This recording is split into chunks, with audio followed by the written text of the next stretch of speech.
Mga kaibigan, isa na naman pong magandang tanghali po sa inyong lahat. Isa pong magandang araw, magandang umaga, magandang gabi, magandang hapon sa ating mga kaibigan na nasa ibang panig ng mundo. At kamusta po kayo mga kaibigan? Sana'y nasa mabuting kalagayan lamang po kayo. At hindi ko na po patatagalin ha mga kaibigan ang ating kumustahan. Didirekta na po tayo sa ating ginagawa sa ating Bible reading. Salamat sa Panginoon sa kanyang gabay at pagsama sa atin sa oras na ito. Ganon din ang banal na Espiritu Santo na siyang magpapaunawa sa atin ng bawat salita ng Diyos na ating binabasa. Kaya mga kaibigan ko, buksan na po natin ang ating mga Biblia sa Kawikaan chapter 22. Simulan ko na po ha. Sabi po sa Kawikaan chapter 22, mas mabuting piliin ang malinis na pangalan kaysa maraming kayamanan. Ang paggalang ng tao sa iyo ay mas mahalaga pa kaysa pilak at ginto. Ang Panginoon ang lumikha sa tao, mayaman man o mahirap. Ang tao may pangunawa ay umiiwas kung may panganib, ngunit ang hangal ay sumusuong sa panganib kaya napapahamak. Ang paggalang sa Panginoon at pagpapakumbaba ay magdudulot sa iyo ng mahabang buhay, kayamanan at karangalan. Lumalakad ang taong masama sa daang matinik at may mga patibong ang nag-iingat sa sarili ay umiiwas sa daang iyon. Ituro sa bata ang tamang pag-uugali at hindi niya ito malilimutan hanggang sa kanyang pagtanda. Ang mahihirap ay nasa ilalim ng kapangyarihan ng mayayaman at ang nangungutang ay alipin ng nagpapautang. Ang naghahasik ng kasamaan ay ani ng kapahamakan at matitigil na ang kanyang pamiminsala sa iba. Ang nagbibigay ng pagkain sa dukha ay tiyak na pagpapalain. Kapag pinalayas mo ang mga taong nanunuya, mawawala na ang alitan, kaguluhan at pang-iinsulto. Ang taong may malinis na puso at mahinahon magsalita ay magiging kaibigan ng hari. Binabantayan ng Panginoon ang mga taong may karunungan, ngunit sinisira niya ang plano ng mga taksil. Ang taong tamad ay laging may dahilan. Sinasabi niyang baka siya ay lapain ng leon sa daan. Salita ng masamang babae ay parang malalim na hukay at doon nahuhulog ang kinamumuhian ng Panginoon. Likas sa mga bata ang pagiging pilyo, ngunit magiging matuwid sila kung didisiplinahin. Ang nagreregalo sa mayaman o nang-aapi sa mahirap para yumaman ay hahantong din sa karalitaan. Ang 30 mahalagang kawikaan. Pakinggan mo ang mga sinasabi ng marurunong. Pakinggan mo mabuti habang itinuturo ko ito sa iyo, dahil magbibigay ito sa iyo ng kaligayahan kung malalaman mo ito at masasaulo. Itinuturo ko ito sa iyo ngayon upang magtiwala ka sa Panginoon. Ang 30 kawikaang ito na isinulat ko ay magdudulot sa iyo ng mga karunungan at payo. Sa pamagitan nito, malalaman mo ang mga katotohanan at masasagot mo ang mga magtatanong sa iyo. Huwag mong abusuhin ang mga mahihirap o apihin man sila sa mga hukuman, sapagkat ipagtatanggol sila ng Panginoon. Anuman ang gawin ninyong masama, sa kanila ay gagawin din niya sa iyo. Huwag kang makipagkaibigan sa taong madaling magalit, baka mahawa ka sa kanya at mabulid sa ganoong pag-uugali. Huwag kang mangangako na magbabayad sa utang ng iba, dahil kapag hindi ka nakabayad, kukunin nila pati ang higaan mo. Huwag mong aalisin ang mga muhon na inilagay noon ng mga ninuno mo. Ang taong mahusay magtrabaho ay maglilingkod sa mahari at hindi sa pangkaraniwang tao. Chapter 23. Kapag kumakain ka, kasalo ng taong may mataas ang katungkulan, mag-ingat ka sa ikikilos mo. Kung palakain ka, pigilan mo ang iyong sarili. Huwag kang magnanasa sa mga pagkain kanyang inihanda, dahil baka iyon ay painlang sa iyo. Huwag mong pahirapan ang sarili mo sa pagpapayaman. Sa halip, pigilan mo ang iyong sarili at isipin kung ano ang mabuti. Dahil ang kayamanan ay madaling mawala at tila may pakpak na lumilipad sa kalawakan tulad ng isang agila. Huwag kang kumain o matakam sa pagkain na inihanda ng taong kuripot, kahit ito ay masarap, sapagkat ang taong ganyan, bawat subo mo'y binabantayan. Sasabihin niya, sige kumain ka pa, ngunit hindi pala ganoon ang nasa isip niya. Kaya lahat ng kinain mo isusungka mo at ang mga papuri mo sa kanya ay mababaliwala. Huwag kang magsasalita sa hangal, sapagkat ang sasabihin mong karunungan sa kanya ay wala ring kabuluhan. Huwag mong agawin o sakupin ang lupa ng mga ulila sa pamagitan ng paglilipat ng mga muhon na matagal nang nakalagay, sapagkat ang kanilang kapangyarihang tagapagtanggol ay ang Panginoon. Siya ang magtatanggol sa kanila laban sa iyo. Makinig ka kapag itinutuwid ang iyong pag-uugali upang ikaw ay matuto. Huwag kang magpapabaya sa pagdidisiplina sa iyong anak. Ang tamang pagpalo ay hindi niya ikamamatay, kundi makapagliligtas pa sa kanya sa kamatayan. Anak, matuwa ako kung magiging matalino ka at karunungan ang mamumutawi sa iyong mga labi. Huwag kang maiinggit sa mga makasalanan, sa halip igalang mo ang Panginoon habang nabubuhay ka, at kung magkagayon ay gaganda ang kinabukasan mo at magpapasa iyo ang mga hinahangad mo. Anak, pakinggan mo ang itinuturo ko sa iyo, maging matalino ka at sundin mo ang tamang daan. Huwag kang gumaya sa mga lasenggo at matakaw sa pagkain, dahil ang gaya nila ay hahantong sa kahirapan. Tulog lang sila ng tulog, kaya sa bandang huli ay magdadamit na lang sila ng basahan. Makinig ka sa iyong mga magulang, sapagkat kung hindi dahil sa kanila, hindi ka naisilang sa mundong ito. Huwag mo silang hahamakin. Kapag sila ay matanda na, pagsikapan mong mapasa iyo ang katotohanan, karunungan, magandang pag-uugali at pangunawa, at huwag mo itong ipagpapalit sa kanila anumang bagay. Matutuwa ang iyong mga magulang kung matuwid ka at matalino. Ikaliligaya nila na sila ang naging iyong ama at ina. Anak, makinig kang mabuti sa akin at tularan mo ang aking pamumuhay, sapagkat ang babaeng bayaran ay makapagpapahamak sa iyo katulad ng malalim at makitid na hukay, para siyang tulisan na nag-aabang ng mabibiktima, at siya ang dahilan ng pagtataksil ng maraming lalaki sa kanilang mga asawa. Sino ang may matinding problema? Sino ang mahilig sa away? Sinong mareklamo? Sinong nasugatan na dapat sana ay maiwasan? At sino ang may mga matang namumula? Sino pa kundi ang mga lasinggong sugapa sa iba't ibang klase ng alak? Huwag kang matakam sa alak na napakagandang tignan sa isang baso at tila masarap. Kapag nalasing ka, sasama ang iyong pakiramdam na parang tinuklaw ka ng makamandag na ahas. Kung ano-ano ang makikita mo at hindi ka makakapag-isip ng mabuti. Pakiramdam mo ay nasa gitna ka ng dagat at nakahiga sa ibabaw ng palo ng barko. Sasabihin mo, may humampas at sumuntok sa akin, ngunit hindi ko naramdaman kailan kaya mawawala ang pagkalasing ko para muli akong makainom. Chapter 24. Huwag kang maiinggit sa mga taong masama o ang hangarin mang magipagkaibigan sa kanila, sapagkat ang iniisip nila at sinasabi ay para sa kapahamakan ng iba. Sa pamagitan ng karunungan, maitatayo mo at mapapaunlad ang iyong tahanan. Mapupuno rin ito ng mahalagang kayamanan. Ang taong marunong ay malaki ang maitutulong upang lalong lumakas ang mga nagkikipaglaban, sapagkat kailangan nila ng mga payo sa pagkikipaglaban. At higit na matitiyak ang tagumpay kung maraming nagpapayo. Ang karunungan ay hindi maunawaan ng mangmang. Wala siyang masabi kapag mahalagang bagay ang pinag-uusapan. Ang taong laging nagpaplano ng masama ay kikilalaning may pakana ng kasamaan. Anumang pakana ng hangal ay kasalanan, at kinasusuklaman ng mga tao ang sinumang nangungutya. Kapag ikaw ay nawalan ng pag-asa sa panahon ng kahirapan, nagpapakita lang ito na ikaw ay mahina. Huwag kang mag-atubiling iligtas ang walang kasalanan o hinatulan ng kamatayan. Maaaring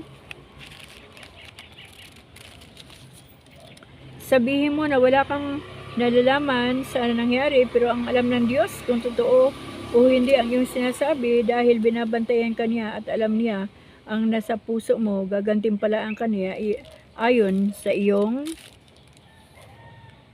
ginawa o mga ginawa. Anak, papaanong matamis at mabuti para sa iyo ang pulot, ganon din naman ang karunungan, sapagkat kung marunong ka, mapapabuti ang iyong kinabukasan at mapapasa iyo ang iyong mga hinahangad.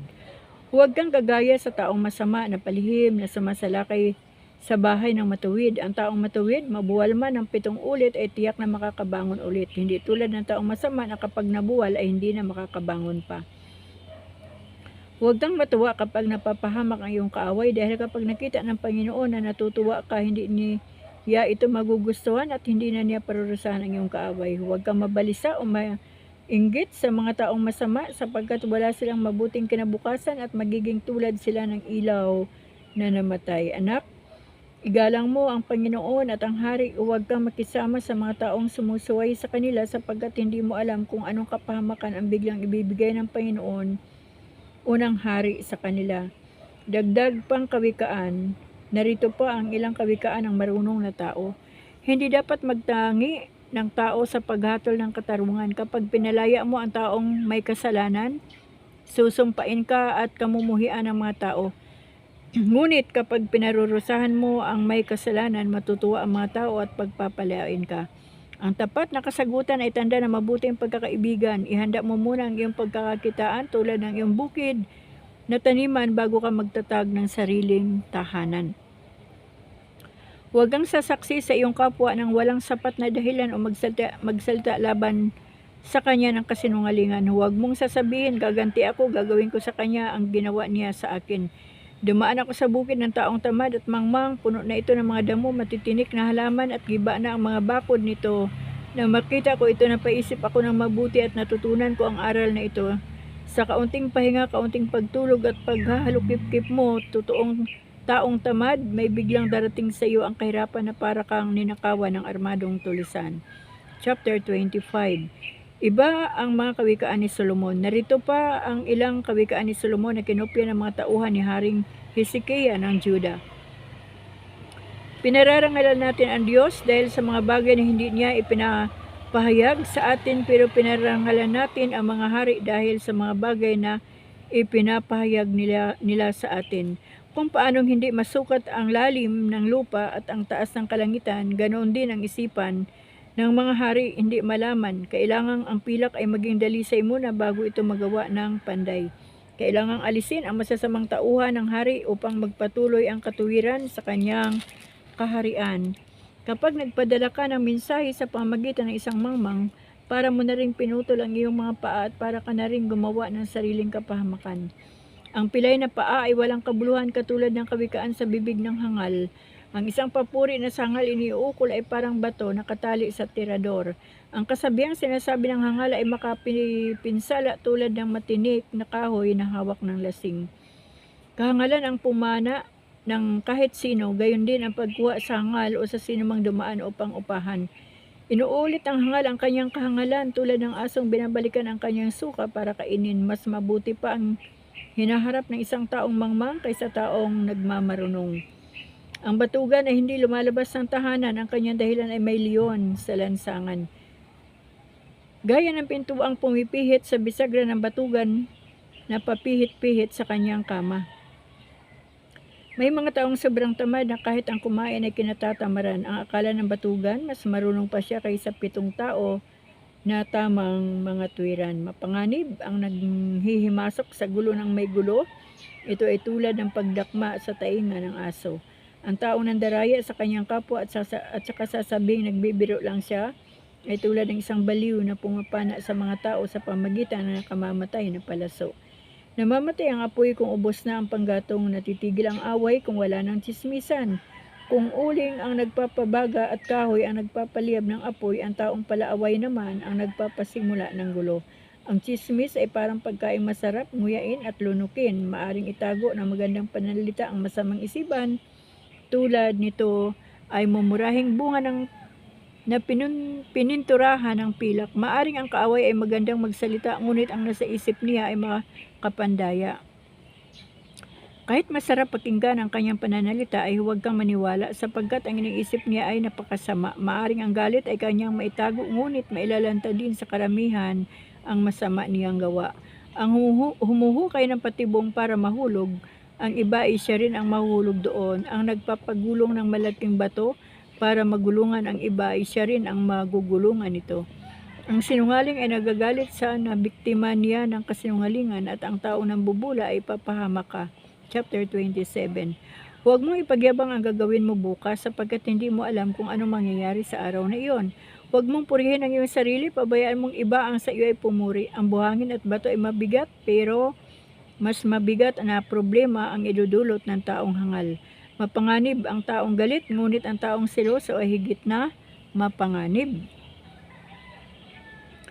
Mas mabuti ang pagsaway ng hayagan kaysa pag-ibig na hindi pinapaalam. Ang masakit na pagsaway ng isang kaibigan ay may katuturan, ngunit ang halik ng kaaway ay hindi maasahan. Kahit pulot ay tinatanggihan ng taong busog, ngunit sa taong gutom, kahit pagkain mapait ay matamis para sa kanya. Ang taong lumaya sa kanyang bahay ay parang ibong lumaya sa kanyang pugad. Ang langis at pabango ay gaya ng tapat na payo ng isang kaibigan na nagdudulot ng kaligayahan. Huwag mo pabayaan ang iyong kaibigan o ang kaibigan ng iyong ama, at kung nasa kagipitan ka, hindi ka hihingi ng tulong sa kapatid mo na nasa malayo. Ang malapit na kapitbahay ay mas mabuti kaysa malayong kapatid.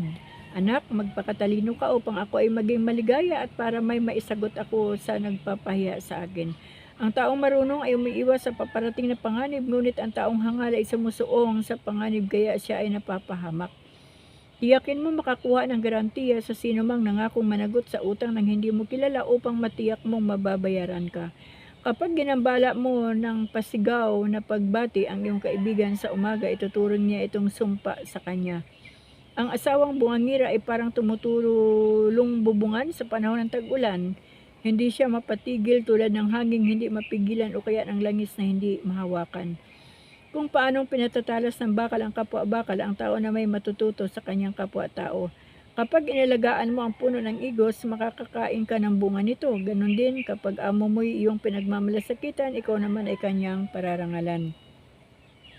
Kung paanong ang mukha ng tao ay naaninaw sa tubig, ang pagkatao naman ay makikita sa iyong puso. Ang kapahamakan at kamatayan ay walang kasiyahan, gayon din ang hangarin ng tao. Pilak at ginto sa apoy sinusubok, ang tao naman ay nasusubok sa pamagitan ng papuring kanyang natatanggap. Tadtarin mo man ang parusa ang taong hangal, ang kahangalan niya ay hindi mo pa rin maiaalis sa kanya. Mga hayop mo ay iyong alagaan at bantayan mabuti ang iyong kawan, sapagkat ang kayamanan at kapangyarihan ay hindi mamamalagi magpakailanman. Putulin ang mga damo at habang hinihintay ang muling pagtubo nito, putulin din ang mga damo sa kabundukan upang may pagkain ang iyong kawan. Mula sa balahibo ng mga tupa ay makakagawa ka ng kasuotan, may pagbibili mo ang iba mong mga kambing upang may pambili ka ng kabukiran. Mula sa mga kambing, makakakuha ka ng maraming gatas na sapat na nangailangan sa iyong pamilya at mga babaeng utusan. Chapter 28. Tumatakbo ang masama kahit walang humahabol, ngunit ang matuwid ay matapang tulad ng leon. Kapag ang isang bansa ay makasalanan, madalas nilang palitan ang kanilang pinuno. Ngunit may karunungan at pangunawa ang kanilang pinuno. Matatag ang kalagayan ng kanilang bayan. Ang taong mahirap na ginigipit ang kapwa, mahirap ay tulad ng malakas na ulan na sumisira sa pananim. Pinupuri ng masama ang mga taong lumalabag sa utos, ngunit ang sumusunod dito kinakalaban ang masama. Hindi maintindihan ng masama ang katarungan, ngunit halos itong naunawaan ng mga lumalapit sa Panginoon. Mas mabuti pa ang mahirap na namumuhay ng matuwid kaysa mayaman na namumuhay sa kasalanan. Ang matalinong anak ay sumusunod sa mga kautusan, ngunit ang anak na bumabarkada sa mga pasaway, mga magulang ang pinapahiya. Kung yumaman ka sa pamagitan ng patubuan, ang iyong kayamanan ay mapupunta sa matulungin sa mga nangailangan. Ang taong hindi sumusunod sa kautusan, kahit panalangin niya ay kasusuklaman ng Diyos. Ang taong inililigaw ang matuwid para magkasala ay mabibiktima ng sarili niyang mga pakana. Ngunit ang taong namumuhay ng matuwid ay tatanggap ng maraming kabutihan. Iniisip ng mayayaman na napakarunong nila, ngunit alam ng taong mahirap ang may pangunawa kung anong klaseng tao talaga sila. Kapag matuwid ang namumuno, magdiriwang ang mga tao, ngunit kapag ang pumalit ay masama, ang tao ay nagtatago. Hindi ka unlad kung hindi mo ipapahayag sa iyong mga kasalanan, ngunit kung ipapahayag mo ito at tatalikdan, kahabagan ka ng Diyos. Mapalad ang taong laging may paggalang sa Panginoon, ngunit mapapahamak ang taong matigas ang ulo. Panganib sa mahirap ang masamang pinuno, gaya ng mga bangis na leon at usong naghahanap ng mabibiktima. Ang pinunong walang pangunawa ay lubang malupit. Ahaba naman ang buhay ng pinuno na sa kasakiman ay galit. Ang taong hindi pinatatahimik ng kanyang budi dahil sa pagpatay sa kanyang kapwa ay tatakas kahit saan hanggang sa siya ay namamatay, huwag ninyo siyang tulungan. Ang taong namumuhay na matuwid ay ligtas sa kapahamakan, ngunit ang taong namumuhay sa maling pamamaraan ay bigla na lamang mapapahamak. Ang masipag na magsasaka ay sasagana sa pagkain, ngunit maghihirap ang taong nag-aaksaya ng oras niya. Ang taong tapat ay sasagana sa pagpapala, ngunit ang taong nagmamadaling yumaman ay parurusahan. Hindi mabuti ang may kinikilingan, ngunit may mga gumagawa nito dahil sa kaunting suhol. Nagmamadaling yumaman ang taong sa pera ay gahaman, ngunit ang hindi niya alam patungo pala siya sa kahirapan. Pasasalamatan ka pa ng tao sa huli kapag sinaway mo siya ng tapat, kaysa panay ang papuri mo sa kanya kahit hindi nararapat. Ang taong nagnanakaw sa magulang at sasabing hindi iyon kasalanan ay kasamahan ng mga kriminal. Ang taong sakim ay nagpapasimula ng kaguluhan, ngunit ang taong nagtitiwala sa Panginoon ay magtatamo ng kasaganaan. Hangal ang taong nagtitiwala sa kanyang sariling kakayahan. Ang taong namumuhay na may karunungan ay ligtas sa kapahamakan. Ang taong mapagbigay sa mahirap ay hindi kukulangin, ngunit ang nagbubulag-bulagan ay makakatanggap ng mga sumpa. Kapag masama ang pinuno, mga tao ay nagtatago, ngunit kapag namatay sila, ang matutuwid ang mamumuno. Chapter 29. Ang taong ayaw magbago kahit palaging sinasaway ay bigla na lang mapapahamak at hindi na makakabangon pa. Kapag matutuwid ang namamahala, nagdiriwang ang madla, ngunit kapag ang nangunguna ay masama, sila'y lumuluha. Ang naghahangad ng karunungan ay nagdudulot ng tuwa sa magulang. Ang nakikisama sa babaeng bayaran ay nagwawaldas ng kayamanan. Kapag ang layunin ng hari ay katarungan, pinatatatag niya ang kanyang kaharian. Ngunit kapag ang layunin niya ay humingi ng suhol, winawasak niya ang kanyang kaharian. Ang taong nagkukunwaring pumupuri sa kanyang kapwa ay may planong masama. Ang taong masama ay mahuhuli sa sarili niyang kasalanan, ngunit ang matuwid ay aawit ng may kagalakan. Kinikilala ng taong matuwid ang karapatan ng mahihirap, ngunit hindi ito maunawaan ng taong masama. Ang mga taong nangungutya ay nagpapasimula ng gulo sa mga bayan, ngunit ang matatalino ang nagpapatigil nito. Kapag inihabla ng marunong ang hangal, ay wala ring kahihinatnan dahil hindi titigil ang hangal sa pagdadaldal at panunuya. Kinamumuhian at gustong patayin ng mamamatay tao ang mga taong namumuhay na matuwid at walang kapintasan. Ang taong hangal ay hindi nakapagpigil sa kanyang galit, ngunit ang taong marunong ay nakapagpipigil ng kanyang sarili. Kapag ang pinuno ay naniniwala sa kasinungalingan, lahat ng lingkod niya ay mabubuyo sa kasamaan. Ang mahirap at ang mapang-api ay parehong binigyan ng Panginoon ng paningin. Kapag ang hari ay makatarungan sa mga mahirap, pag ahari niya ay magtatagal. Ang pagpalo sa bata upang siya ay ituwid ay makapagtuturo sa kanya ng karunungan, ngunit kung pababayaan lang siya, makapagbibigay siya ng kahiyan sa kanyang magulang. Kapag masama ang namumuno, nadadagdagan ang kasamaan, ngunit siya ay mapapahamak at makikita ito ng mga matuwid. Disiplinahin mo ang iyong anak at bigyan kanya ng kapayapaan at kaligayahan. Kapag tinanggihan ng isang bansa ang turo at gabay ng Diyos, wala itong kapayapaan. Mapalad ang mga taong sumusunod sa turo ng Diyos. May mga utusan na hindi mo maturuan sa pamagitan lamang ng salita, sapagkat kahit naunawaan kanila, hindi sila nakikinig. Mas mabuti pa ang kahinatnan ng mangmang kaysa taong pabigla-bigla magsalita. Kung mula pagkabata ng iyong utusan ay sinusunod mo ang layaw niya, sa huli ay magiging problema mo siya. Ang taong madaling magalit ay magpapasimula ng gulo at palaging nagkakasala. Ang kayabangan ng tao ang magbibigay sa kanya ng kahiyan, ngunit ang pagpapakumbaba ang magbibigay sa kanya ng karangalan. Ang taong nagkikipagsabuatan sa magnanakaw ay pinapahamak ang kanyang sarili, kahit na pasumpain siya na magsabi ng totoo ay hindi pa rin magsasabi. Mapanganib kung tayo ay matatakutin, ngunit kung magtitiwala tayo sa Panginoon ay ligtas tayo. Maraming lumalapit sa pinuno upang humingi ng pabor, ngunit tanging ang Panginoon lang ang makapagbibigay ng katarungan. Kinasusuklaman ng mga matuwid ang masama, at kinasusuklaman din naman ang masasama ang mga matuwid. Chapter 30. Ang kawikaan ni Agor. Ito ang mga kawikaan ni Agor na anak ni Jackie na taga Masa. Sinabi niya ito kina Itiel at Okal. Ako ang pinakamangmang sa lahat ng tao. Ang isip ko'y parang hindi sa tao. Hindi ako natuto ng karunungan, at tungkol naman sa Diyos ay wala akong nalalaman. May tao bang nakaakyat na sa langit at bumaba sa mundo? May tao bang dakot ng hangin sa kanyang mga kamay o kaya ay nakabalot ng tubig sa kanyang damit? May tao bang nakapaglagay ng hangganan sa mundo? Kung may kilala ka, sabihin mo sa akin ang kanyang pangalan at ang pangalan ng kanyang anak. Ang bawat salita ng Diyos ay tunay na mapagkatiwalaan. Siya ay tulad ng panangga sa mga umaasa ng kanyang pag-iingat. Huwag mong dadagdagan ang kanyang mga salita dahil kung gagawin mo ito, sasawayin ka niya at ipapakita na ikaw ay sinungaling. Panginoon, may dalawang bagay akong hihilingin sa iyo. Kung maaari, ibigay niyo ito sa akin bago ako mamatay. Una, tulungan niyo ako na huwag magsinungaling. Pangalawa, huwag niyo akong payamanin o pahirapin. Sa halip, bigyan niyo na lamang ako ng sapat para sa aking mga pangailangan. Dahil kung yumaman ako, baka sabihin kong hindi ko na kayo kailangan, at kung ako naman ay maghirap, baka matuto ako magnakaw at mailagay ko kayo sa kahihiyan. Dagdag pang mga kawikaan, huwag mong sisiraan ang katulong sa harap ng kanyang amo, baka isumpa ka niya at magdusa ka.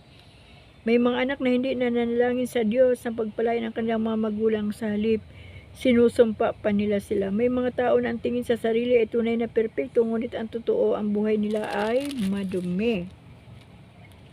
May mga taong mapagmataas na kung tumingin akala mo kung sino. May mga tao namang sakim at napakalupit, pati mahirap ay kanilang ginigipit. Ang mga taong sakim ay parang linta, ang laging sinasabi ay bigyan mo ako. May apat na bagay na hindi kontento: ang libingan, ang babaeng baog, ang lupang walang tubig at ang apoy. Ang anak na kumukutya at sumusuway sa kanyang magulang ay tutukain ng uwak sa mga mata at kakainin ng mga agila ang bangkay niya. May apat na bagay na para sa akin ay kahanga-hanga at hindi ko maunawaan: kung paano nakalilipad ang agila sa kalangitan, kung paano makagagapang ang ahas sa batuhan, kung paano nakapaglalayag ang barko sa karagatan, at ang pamamaraan ng lalaki sa babae. Ganito ang ginagawa ng babaeng nagtataksil sa kanyang asawa. Sumisiping siya sa ibang lalaki pagkatapos sasabihin niyang wala siyang ginawang masama. May apat na bagay na hindi matanggap ng mga tao sa mundo: ang aliping naging hari, ang mangmang na sagana sa pagkain, ang babaeng masungit na nakapag-asawa, at ang babaeng alipin na pumalit sa kanyang amo. May apat na hayop dito sa mundo na maliit ngunit may pambihirang kaisipan: ang mga langgam, kahit mahina, nag-iipon sila ng pagkain kung tag-araw.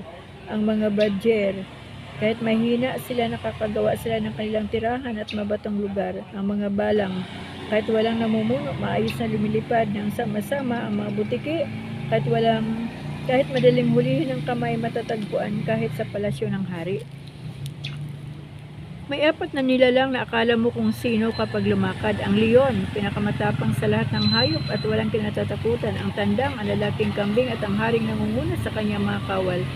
Kung sa kahangalan mo'y nagmamayabang ka at nagbabalak ng masama, tigilan mo na.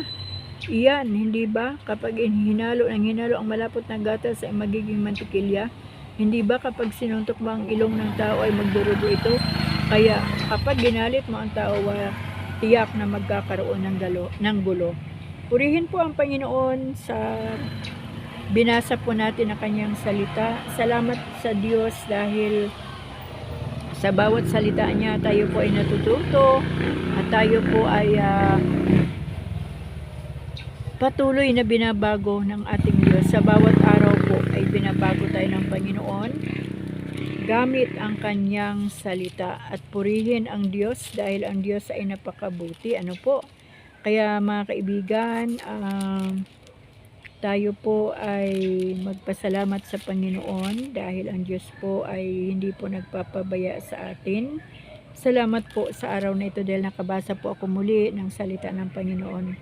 May mga sitwasyon mga kaibigan na talagang hindi po tayo pwedeng gumamit ng oras kapag tayo po ay busy, na meron po tayong employer. Ano po? So, yun. Salamat sa Diyos dahil sa araw na ito ay nabasa po natin ang salita ng ating Panginoon. At bukas po ay kunti na lang po. Chapter 31 na lang po ang titira. Ayan. Chapter 31 na lang po ang natitira. Tapos tayo po ay nasa mangangaral na, ang mangangaral o Ecclesiastes.